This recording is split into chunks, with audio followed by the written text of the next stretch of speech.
In a few years, BELGOCONTROL has managed to adapt to a new economic context and its customer requirements thanks to partnerships and innovative strategy.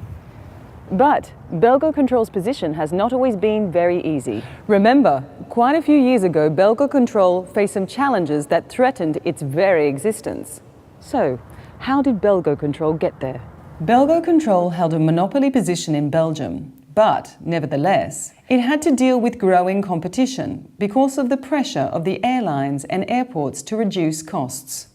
Let's go back in time to about 15 years ago. After 9/11, air traffic volumes decreased significantly and hit an all-time low by 2008. As a result, in 2013, air traffic levels at Brussels Airport were 30% below those of 2000.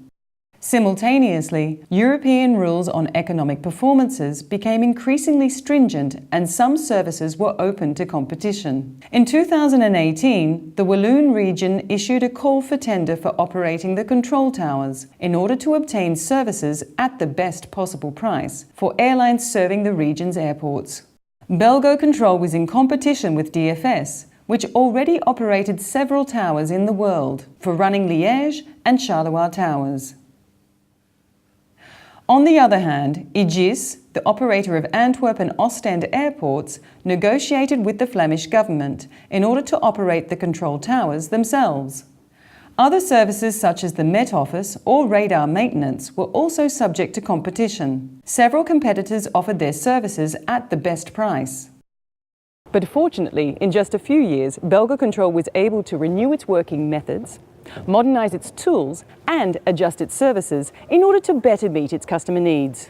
Thanks to its technical expertise and the follow-up of the César program, BELGOCONTROL was able to implement state-of-the-art technology and to reduce its operating costs, while also providing more efficient services. This strategy produced immediate results. After having won the call for tender for operating towers at the regional airports, BELGOCONTROL now looks abroad in order to exploit its technological know-how.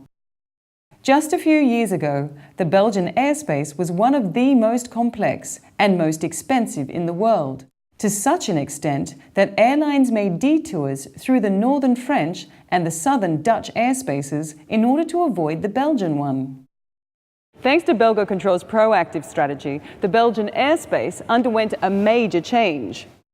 Whereas previously some areas were marked off for military exercises and forbidden to civil air traffic, the flexible use of airspace is now the baseline.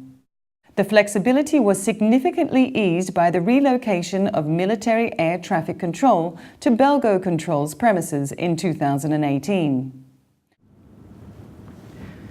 Civil and military air traffic controllers are working together to facilitate air traffic flow and to provide the most direct routes, but also to enable the Belgian Air Force to train their new fighters.